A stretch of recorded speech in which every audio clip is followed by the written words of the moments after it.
생각을 바꾸면 수익이 보인다. 역발상 투자의 문현진 멘토입니다. 오늘도 많은 종목들이 급등을 하고 많은 종목들이 급락을 하고 있는데요. 이런 과정 속에서 우리가 가야 할 길은 상한가에 들어간 종목들 체크해보면 답이 나올 것입니다. 도움되신다면 좋아요와 구독 그리고 알람 설정까지 반드시 부탁드리고요. 이번 주 강연은 오늘 있습니다. 오늘 오후 8시에 제가 장기적으로 안 좋게 본다라는 거 다들 알고 계실 텐데 도대체 쟤는 왜 저렇게 장기적으로 안 좋게 보는 걸까? 그리고 그게 안 좋은 게 도대체가 안 좋은 게 맞는가? 위기는 기회라고 하는데 저는 그걸 기회라고 생각을 하고 있거든요. 어떻게 바라보면 기회가 되는지 이런 것들 같이 한번 논의 한번 해보면서 공부하는 시간 가져보려고 하니까요. 오셔서 또 좋은 이야기 듣고 가시면 좋겠습니다. 자, 일단 오늘 시장을 보니까 별거 없습니다. 올라가질 못하고 밀리고 있다라는 건데요. 사실 이게 내려가는 것도 아니고 올라가는 것도 아니잖아요. 그죠? 그냥 흐름 안에서 움직이고 있다. 이렇게 반등 나오고 있는 흐름 안에서 움직이고 있는 거지. 이걸 이제 올라가고 있네, 내려가고 있네 할 필요까지 있겠습니까? 그래서 지난 화요일에 올라온 것을 급등 나왔습니다. 양봉 나왔습니다. 올라왔습니다. 그러니까 더 갈 겁니다. 좋죠? 이것도 이상한 거고, 오늘 빠졌습니다. 망했습니다. 이제 망할 거야. 이제 지구가 멸망할 거야. 이것도 웃긴 거 아니겠습니까? 그래서 올라왔다 내려갔다를 논할 가치가 없는 캔들입니다. 일단 여기서 우리가 봐야 되는 것은 여러분들이 기술적 분석이라고 하죠.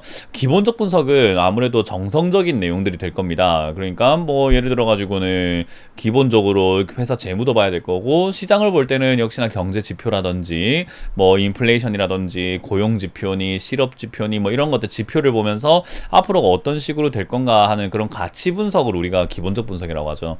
근데 기술적 분석이라고 하는 건 정말로 기술인 거예요. 사람 몸으로 따져 본다면은 기본적 분석은 약간 건강검진 같은 느낌이라고 해야 될까요? 장기에 무슨 문제가 있는가, 어디에 어떤 문제가 있을까 검진을 받는 거라고 한다면, 기술적인 문제다라고 하는 것은 달리기 같은 거, 우리 신체 능력 있잖아요. 신체 능력, 움직임, 운동 능력, 춤추는데 몸치, 이런 기술적인 이야기를 하는 것 같아요. 칼질하는 거라든지 운전 능력이라든지 이런 거 있잖아요. 그런 게 운전 능력 미숙인 건지 아니면 나의 인지적인 뇌에 어떤 문제가 있는 건지를 파악을 해야 되는 거잖아요. 기술 문제면은 기술을 연마하면 되는 거고, 뇌의 문제면은 그걸 고쳐야 되겠죠. 기본적 분석이면. 그런 것처럼 지수도 약간 주식도 기본적 분석과 기술적 분석이 있는데, 기술적으로는 차트를 이야기합니다. 이 차트를 보면서 기술적으로 올라갔네 내려갔네를 100%까지는 아니지만 그래도 지금까지의 경험을 토대로 봤을 때 보는 거죠. 차트를 본다라는 것을 많은 분들께서 뭔가 공식을 대입해서 선을 긋고 뭔가를 이렇게 해가지고 제대로 봐야 되는 방법이 있을 거라고 착각을 하시는데, 그건 아니에요. 그냥 이 차트를 본다라는 것은요, 여러분들 사람 보는 눈 있죠. 약간 왜 관상 같은 거 보시거나 첫인상 같은 거 볼 때 나오는 거 있잖아요. 야, 쟤는 인상이 별로 안 좋아서 뺀질뺀질하게 생겼다. 아우, 쟤는 뭔가 겁이 많을 것 같다. 야, 쟤는 고집이 있겠다. 쟤는 성깔이 있겠다. 쟤는 뭔가 바람피게 생겼어. 쟤는 착실하게 생겼어. 일 잘하게 생겼네. 요런 거 있잖아요. 근데 그게 우리가 태어났을 때부터 그렇게 사람 생긴 걸 가지고 저렇게 생겼네 저렇게 생겼네 라고 판단을 했나요? 아닐 겁니다. 그거는 나이가 들면 들수록 점점 이렇게 생겼네 저렇게 생겼네 하는 그런 고정관념과 약간의 그 판단들이 생기잖아요. 그 왜 그런가? 경험인 거죠.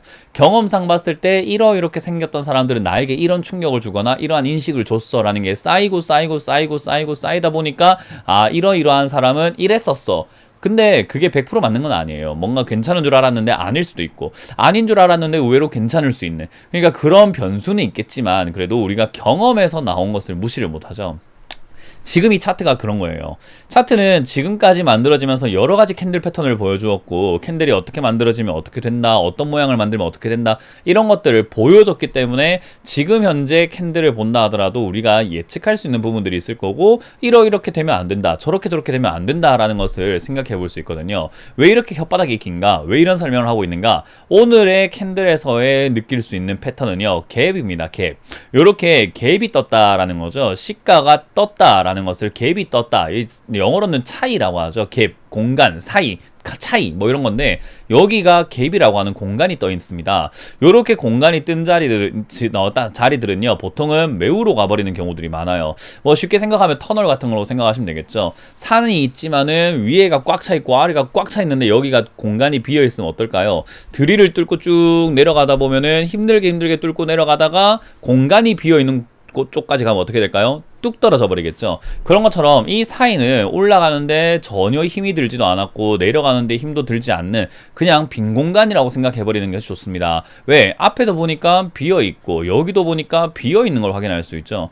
그래서 저기는 올라갈 때 되게 쉽게 올라가 버리고 내려갈 때도 쉽게 내려가 버리는다라고 보시면 돼요. 그러면 저기가 쉽게 내려갈지 안 내려갈지 어떻게 합니까? 바로 갭으로 떴던 자리를 지켜보는 건데요. 갭으로 떴던 자리가 지금 무너지고 있는 걸 확인할 수 있죠. 이러면 매우로 가버린다라고 생각하는 것이 기본적이 아닌 기술적 분석에서의 경험인 거예요. 그래서 저런 자리가 이렇게 메워질 수가 있겠다. 그럼 지금 이렇게 내리고 있다라는 것은 저기를 메워버리고 밑으로 또 내려갈 수도 있겠구나 라고 생각하는 것이 기술적 분석입니다. 차트는 잘 본다는 느낌보다는 경험을 빨리 익히는 게 좋은 거고, 뭐 오늘 주식을 시작하신 분들도 차트를 이때까지 나왔던 차트들이 있잖아요. 지수 차트부터 해서 종목 2000개의 차트를 빨리빨리 본다면은 누구보다 빨리 기술적 분석을 익힐 수가 있을 겁니다. 근데 그렇게 다 보기도 힘들고 그거에 무슨 의미가 있는지도 찾아보기도 힘드실 거기 때문에 사실 경험 있는 사람한테 배우는 게 가장 빠른 방법이 되겠죠. 뭐 그거는 둘째 치고 결국 여기는 기술적 분석으로 봤을 때 기술적 반등이 나왔다. 그러니까 단순히 그냥 반등 나온 걸 기술적 반등이라고 하죠. 단순 반등이 나왔고 거기가 또 단순히 무너질 수 있는 자리가 되었구나. 그러면 기본적 분석으로 봤을 때는 어떨까? 옐런 의장이 지금 이거를 전 옐런 의장이 지금 이거 인플레이션 우리가 잘못 본 것 같다라고 인정을 하고 있고, 인플레이션이 생각보다 심하다라는 걸 인정했기 때문에 금리가 올라가는 것에 타당성이 생겼고, 그리고 금리가 올라가게 되면은 역시나 부채가 문제가 생길 수가 있다. 지금 미국 경제는 좋지만 다른 나라 경제가 좋지 않아서 미국 경제가 잘 버틴다고 한다 하더라도 우리나라 지수가 올라갈 이유는 없구나라고 볼 수 있겠죠. 그런 여러 가지 다양한 것들을 분석해 볼 때 지금은 경기 침체가 일어날 가능성이 매우 높구나. 기본적 분석으로는 하락을 예측할 수 있는 거예요. 어찌됐든 그런 자리들이기 때문에 지금은 기술적으로는 상승이 나올 수 있고 기본적으로는 하락이 나올 수 있는 그런 자리라고 생각을 하시면 돼요. 자, 어쨌든 기술적 반등이 나오고 있는 자리에서 이게 이어지느냐의 문제는 갭이 떴던 자리가 무너지면은 밑으로 빠진다라는 거, 그걸 생각 한번 해볼 때 단기적으로든 중기적으로든 장기적으로든 조금 밀릴 수 있겠다라고 생각하는 게 맞겠죠. 그러면 지금 자리에서 여러분들이 신규 매수를 할 이유가 있었나? 전혀 없다라는 거예요. 전혀 없고 추가 매수도 할 이유가 전혀 없는 자리였더라. 이런 분석을 통해서 여러분들이 전략을 짜는 게 바로 주식이에요. 그래서 주식은 약간 전략 게임 같은 느낌, 전략을 짜는 어떤 전략가들의 싸움이라고 생각하시면 좋아요. 여기 아무 생각 없이 들어와서 이렇게 주식을 하고 앉아 있으시면은 무조건 돈이 털리게 되어 있다는 것만 명심하시면 좋겠죠.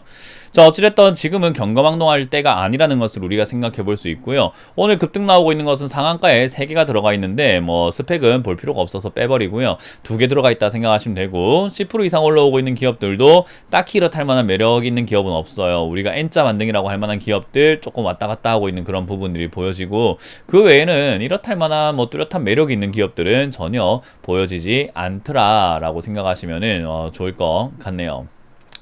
자, 그리고 10% 이하로 빠지고 있는 기업들도 분명히 있습니다. 진양화학, 엠트로닉, 그리고 MI텍, 에어부산까지 있는데요. 뭐 좋은 기업들은 별로 아닌 상황이겠죠. 그래서 어쩔 수 없이 떨어지고 있다, 그렇게 이해하시면은 괜찮을 것 같네요.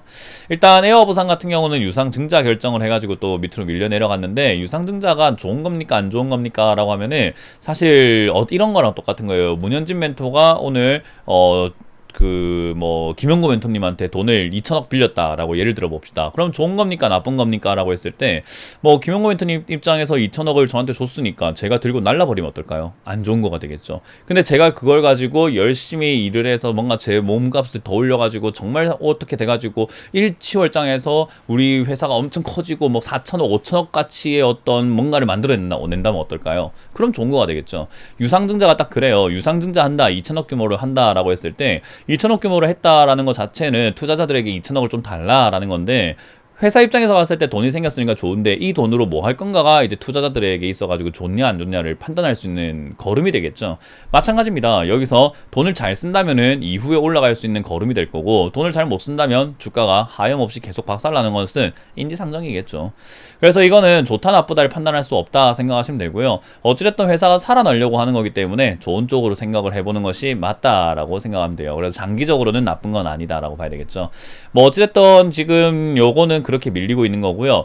노터스 지금 상한가에 들어가 있는데 점 상한가 날아가고 있죠. 제가 어제도 말씀드렸다시피 거래량에 비해서 지금 호가 잔량이 굉장히 많더라. 오늘도 2만 주 거래가 되었는데 4천만 주가 매수 잔량으로 쌓여 있는 거예요. 사려고 기다리는 사람들, 그러니까 돈 거는 사람들이 어마어마하게 많다라는 건데요. 이거는 보통은 거짓 호가가 될 가능성이 높습니다. 돈 많은 사람들이 주가 띄워 올리기 위해서 많이 올라가는 것처럼 그냥 돈 때려 박아가지고 하는 건데, 이거는 보통 어떻게 무슨 이야기냐, 주가를 여기 샀던 사람들이 끌어올리기 위해서 하는 수단밖에 안 돼요. 그래서 저건 진짜 살 생각이 있어가지고 저렇게 깔아놓는다기보다는 살 생각 없이 그냥 이렇게 매수 잔량으로 상한가에 딱 잠궈놔버리고, 어차피 자기들이 안 팔면은 물량이 4천만 주나 나올 일은 없습니다. 왜? 주식수가 780만 주밖에 없는데 무슨 4천만 주가 나와요. 그러니까 결국은 이거는 살려고 하는 게 아니라 주가 띄워 올리려고 하는 겁니다. 그래서 이거는 어디까지 올라갈지 모르는 정말 작전주가 되었다 생각하시면 되겠고, 여기 휘말리지 않도록 여러분들이 조심하시면 좋겠습니다.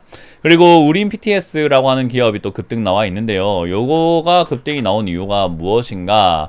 일단 삼성의 대형 M&A 진행 중이라서 로봇 관련주가 이렇게 또 올라갔다라고 하는 거네요. 그래서 로봇 관련주, 그리고 건설 중장비 만들고 있는 우린 PTS가 또 급등이 나왔는데, 이게 이렇게까지 올라올 일인가라고 했을 때 좋은 테마이긴 합니다. 삼성이 M&A를 이렇게 진행을 하다 보면은 물망에 올라갈 수 있지 않나 라는 기대감인데, 어쨌든 주가는 기대감 때문에 움직이는 거기 때문에 이 정도 올라온 것은 우리가 어느 정도는 인정을 해봐야 되는 부분이 아닐까. 근데 그 이상은 기대감으로만 올라가기에는 좀 힘들어 보입니다. 그래서 이것도 9,000원에서 만원짜리가 고비가 딱 되겠죠. 그래서 이것도 들고 계시는 분들은 깔끔하게 매도하셔라 라는 전략을 드릴 수 있겠네요.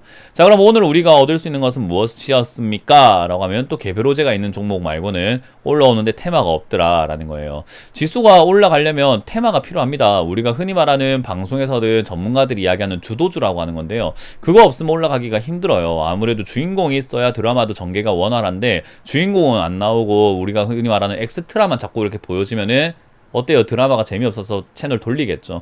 그래서 우리가 드라마도 보면은 캐스팅이 중요하다, 주연 배우가 누구냐, 이런 걸 가지고 걔는 믿고 볼만하지, 이런 이야기도 하잖아요. 그런 것처럼 주연 배우가 없으면 드라마가 원활하지 않고 영화가 원활하지 않은 것처럼요, 지금은 조금 주연이 없다, 주인공이 없는 시장이다 생각하시면 돼요. 그 말은 힘이 없다, 결국 빌빌거리거나 올라가기는 힘들다 생각하는 게 맞습니다. 그래서 여러분들께서 아직도 올라갈 거야 라고 생각하고 추가 매수하고 신규 매수하고 있다면 생각이 다른 거니까 말리지 않겠습니다만은, 저는 좋은 결과가 생기지 않을 거라고 생각을 하고 말씀드려보고 싶네요. 자, 어찌됐든 이렇게 시장을 바라보았고요. 여전히 또 관망해야 되는 시장이 이어지고 있기 때문에 항상 여러분들이 기다리는 자세가 좀 중요하지 않을까 생각이 듭니다. 어떤 분이 이제 이야기하시기를 제가 하는 투자 방식이랑 존 템플턴 경의 투자 방식과 거의 비슷한 것 같다라고 이렇게 아주 감사스러운, 또 부끄러운 이런 이야기를 해주셨는데요. 그런 말씀을 듣고 제가 존 템플턴 경의 책을 읽어보니까 기다림에 대한 미학, 기다림에 대한 중요성을 굉장히 강조하셨더라고요.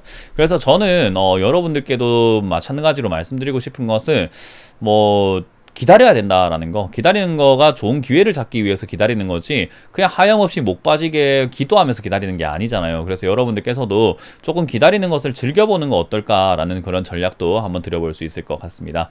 자, 어찌됐든 다들 훌륭한 투자자가 되시길 바라면서, 그러려면은 지금 기다려서 좋은 기회를 잡아야 된다라는 점 명심하시면 좋겠습니다. 오늘 오후에 또 추가적인 이야기들 또 이야기할 거니까 오후 8시에 만나 뵙길 희망하면서 마무리 지어보겠습니다. 지금까지 역발상 투자의 문현재 멘토였습니다. 고맙습니다.